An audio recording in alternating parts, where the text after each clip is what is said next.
ಏನೋ ಪೊಲೀಸ್ ಇಲಾಖೆ ಗುರ್ತ ಅವರೆಲ್ಲ ಮಾಹಿತಿ ತೆಗಿತಾರೆ. ಇದು ಯಾರು ರೊಕ್ಕದ ಏನದ, ಅದು ಏನು 500 ರೂಪಾಯಿ ನೋಟ್ ಅದೋ 2000 ನೋಟ್ ಅದೋ, ಅದು ಎಲ್ಲಿಗೆ ಒಯ್ಲಾಕತ್ತಿದ್ರು. ಇದು ಭಾಳ ದೊಡ್ಡ ಹಗರಣ ದರೋಡೆ ಆಗಿದೆ ಅಂತ ಹೇಳ್ತಾರೆ. ಕರ್ನಾಟಕದಾಗ ದರೋಡೆ, ಕೊಲೆ, ಸುಲಿಗೆ, ಹಿಂದೂಗಳ ಹೆಣ್ಮಕ್ಳ ಮೇಲೆ ಅತ್ಯಾಚಾರ, ದಲಿತ ಹೆಣ್ಮಕ್ಳ ಮೇಲೆ ಅತ್ಯಾಚಾರ, ಈ ಸರ್ಕಾರ ಇರುತ್ತಾನೆ ಈ ರಾಜ್ಯದಲ್ಲಿ ಶಾಂತಿ ಸುರಕ್ಷತೆ ಕಠಿಣವಾದಂಥ ಕಾನೂನುಗಳು ಜಾರಿ ಆಗೋದಿಲ್ಲ. ಅದಕ್ಕಿಂತವೆಲ್ಲ ದರೋಡೆ ಪರೋಡೆ ಏಕ್ದಮ್ ಈಜಿ ಆಗ್ಲಕತ್ತಾವ. ಯಾಕಂದರೆ ಇವಾಗ ಬೆಂಗಳೂರು ಹಾಡಾಗಲೇ ಕೋಟ್ಯಾಂತರ ರೂಪಾಯಿ ಲೂಟಿ ಮಾಡಿದ್ರು, ಏನೂ ಆಗಲಿಲ್ಲ. ಹಿಂಗೆ ಕರ್ನಾಟಕದಲ್ಲಿ ಕಾನೂನು ವ್ಯವಸ್ಥೆ ಸಂಪೂರ್ಣವಾಗಿ ಹದಗೆಟ್ಟೋಗಿದೆ. ಆ ಹದಗೆಟ್ಟದ ಉದಾಹರಣೆ ಅಂದರೆ ಬೆಳಗಾವಿಯಲ್ಲಿ 400 ಕೋಟಿ ಇತ್ತು, 800 ಕೋಟಿ ಇತ್ತು, ಇನ್ನೂ ತನಿಖೆ ಆಗಿಲ್ಲ. ಅದನ್ನು ಇಡಿ ಕೊಡಬೇಕು, CBI ಕೊಡಬೇಕು.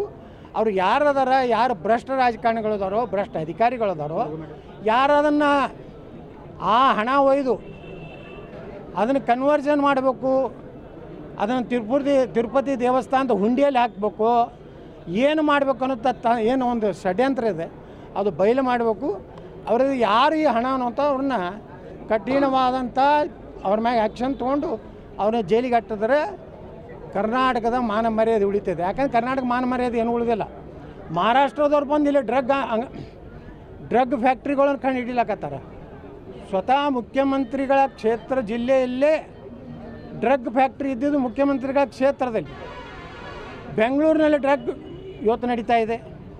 ಇವತ್ತು ಕಂಟ್ರೋಲ್ ಪೊಲೀಸ್ ಇಲಾಖೆ ಮೇಲೆ ಸರ್ಕಾರದಿಲ್ಲ. ಯಾಕಂದರೆ ಎಲ್ಲ ಇಲಾಖೆ ಅಧಿಕಾರಿಗಳಿಗೆ ಫಿಕ್ಸ್ ಮಾಡ್ಯಾರ, ಇಲ್ಲ ಆಕ್ಷನ್ ಆಗ್ತದೆ.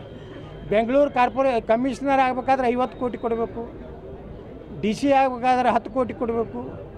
ಎಲ್ಲೆಲ್ಲಿ ಒಳ್ಳೆ ಪೋಸ್ಟ್ ಅದಾವಲ್ಲ ಲಿಲಾವ್ ಆಗ್ತಾಯಿದೆ. ಈ ಲಿಲಾವ್ ಆಯ್ತಂದ್ರೆ ಯಾರೂ ಒಳ್ಳೆಯ ಅಧಿಕಾರಿಗಳು ಒಳ್ಳೆಯ ಸ್ಥಾನದಲ್ಲಿ ಇರುವುದಿಲ್ಲ. ಇದು ನಡೀದೆ ಇದು ಹಗರಣಗಳು, ಕೊಲೆ, ಸುಲಿಗೆ. ಮತ್ತು ಅವ್ರಿಗೇನು ನಮ್ಮ ಗೃಹ ಮಂತ್ರಿಗಳಿಗಂತೂ ಏನೂ ಪಾಪ ಏನೂ ಗೊತ್ತಿಲ್ಲ. ಅತ್ಯಂತ ಅಂತಾರಾಷ್ಟ್ರೀಯ ಗೊತ್ತಿರದ ಗೃಹ ಮಂತ್ರಿ ಅದು ಕರ್ನಾಟಕದ ಗೃಹ ಮಂತ್ರಿ. ಹೀಗಾಗಿ ಅವ್ರಿಗೆ 400 ಕೋಟಿದು ಗೊತ್ತಿಲ್ಲ, ಬೆಂಗಳೂರಿನಲ್ಲಿ ಮರ್ಡರ್ ಆದರೂ ಗೊತ್ತಿಲ್ಲ, ಬಿಜಾಪುರದಲ್ಲಿ ಮುಖ್ಯಮಂತ್ರಿಗಳ ಕಾರ್ಯಕ್ರಮ ಆಗಿದ್ದು ಗೊತ್ತಿಲ್ಲ, ಅವರು ಊಟ ಮಾಡಿದ್ದು ಗೊತ್ತಿಲ್ಲ, ಮಕ್ಕೊಂಡಿದ್ದು ಗೊತ್ತಿಲ್ಲ.